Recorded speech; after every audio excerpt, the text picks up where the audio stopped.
Hi Saber Forum, this is Sedstey Skyfaller reviewing my newest Ultrasaber, the Bellicose.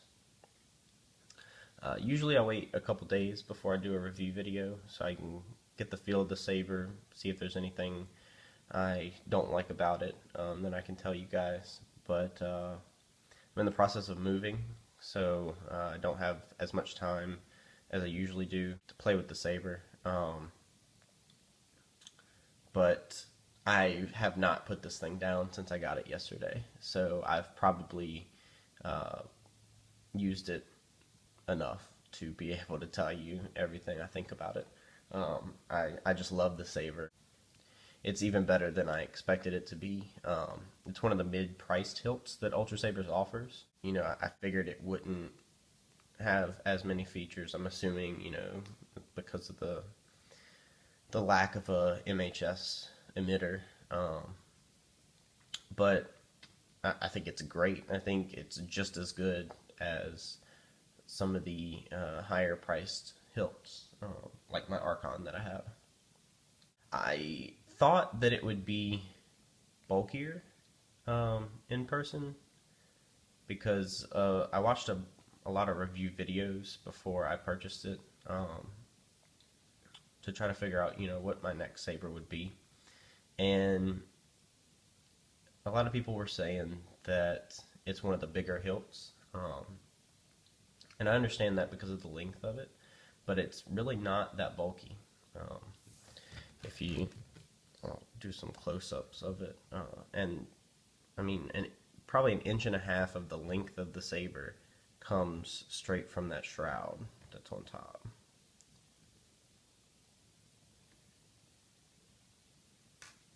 But the grip right here is probably about an inch and a half wide, and then it has a little lip right here. It makes it a little wider so they can put the grooves in, and then the shroud part right here has another little lip that comes up so that the middle part can fit into the shroud. But even though it looks like it, this is not removable. It's all one part.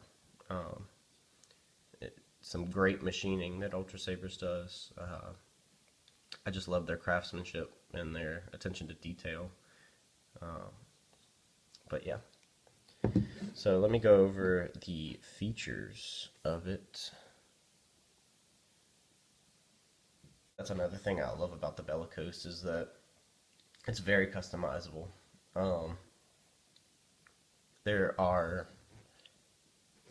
4 different parts of the saber that you can choose. Well, 5 if you include the blade color, and 6 if you include the CoverTech wheel, because I did request a different color CoverTech wheel.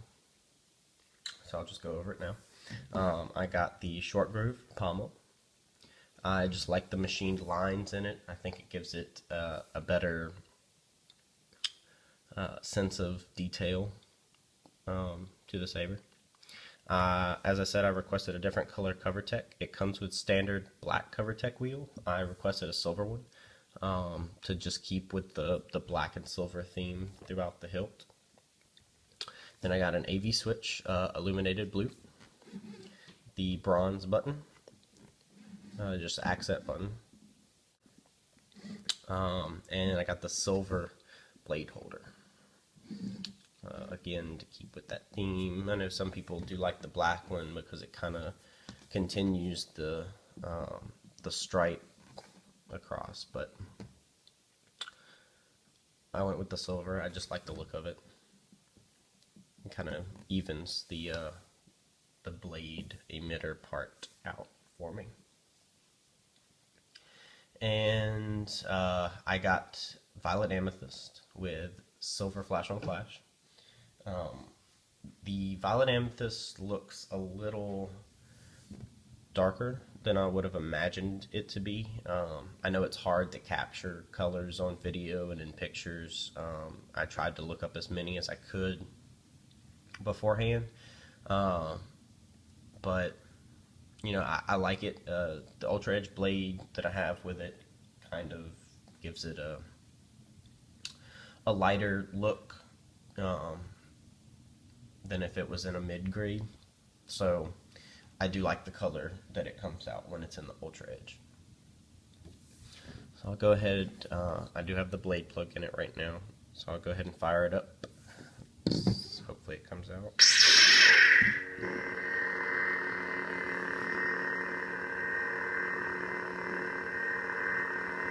So yeah, the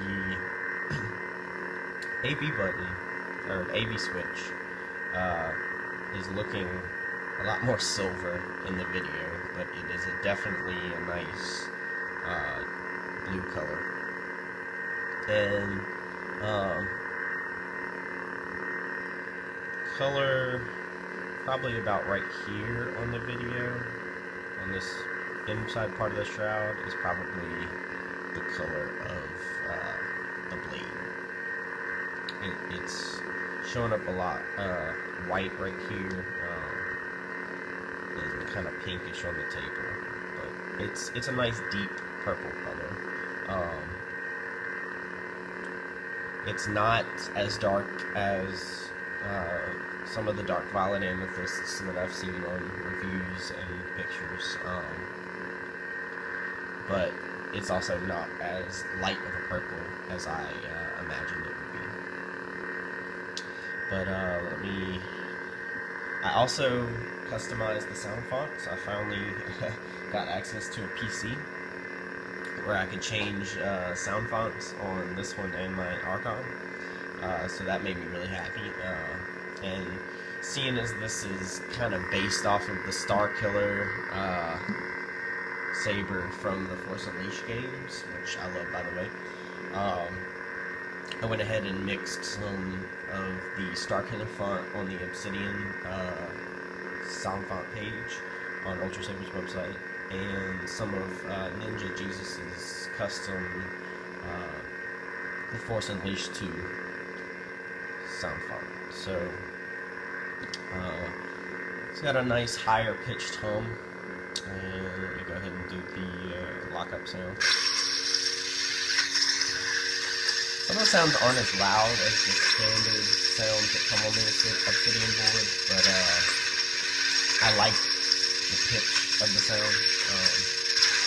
So got a nice rattling sound to it, and as you can see, the silver flash on flash.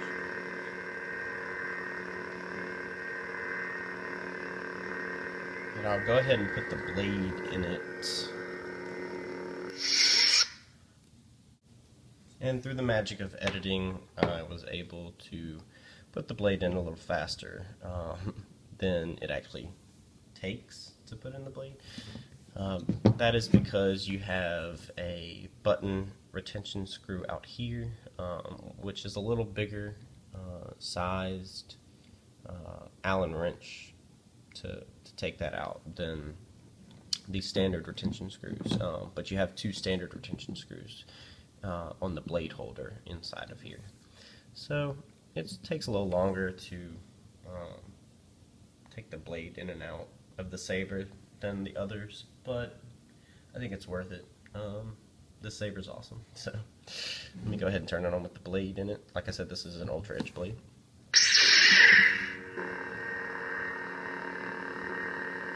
It's a much nicer purple. Let's see if we can get a good color. There you go. That is my violet amethyst. That is a very good color representation of what it looks like in front of me. Like I said, I think it looks great in the Ultra Edge blade. It comes out a little darker in the mid-grade, but I like this color right here. And the blue AV switch, along with the violet amethyst blade, just kind of gives it a dark Jedi look. That's the only way I know how to describe it. I mean, it kind of is fitting because Starkiller was kind of a dark Jedi, being Darth Vader's apprentice and all. But yeah, I love the way it came out. Um, and I love how versatile the Bellicose is. That's what everyone says when you ask them about it who has one, that, pretty much any blade color will look good in the saber. So I definitely plan on getting a couple more MLS units in the future. This is my first saber with Flash on Clash. Let me go ahead and do the lockup again here. Yeah, there you go. And it does shine white throughout the whole blade. There we go. And I love the Flash on Clash. I wish I would have got it in the Archon. But at the time, I wasn't sure. It was my first Ultrasaber, and it was actually $35. So, but I'm so glad I got it. I might even send my Archon back eventually and get that added in. But I have my Archon here. Let me take the blade out again. All right. I have my Archon here to give you a representation of the height difference, length difference between the two sabers. I put it back in its standard configuration to be able to show you the stock view of it, along with the Bellicose.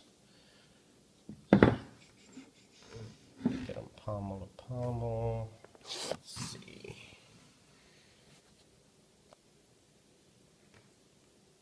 So it's pretty much,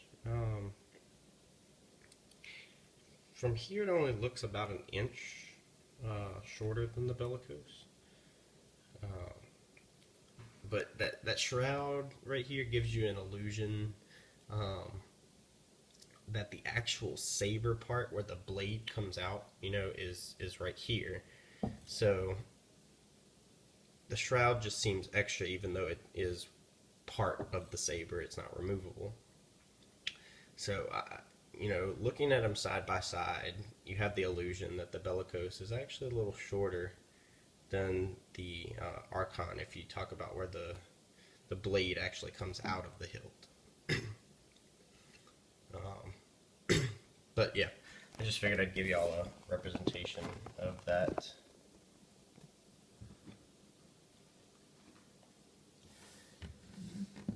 So that is my new Ultrasaber, the Bellicose. I'm very happy with it. Love it very much. Let me know if you have any more questions that I didn't answer in the video. Thanks for watching.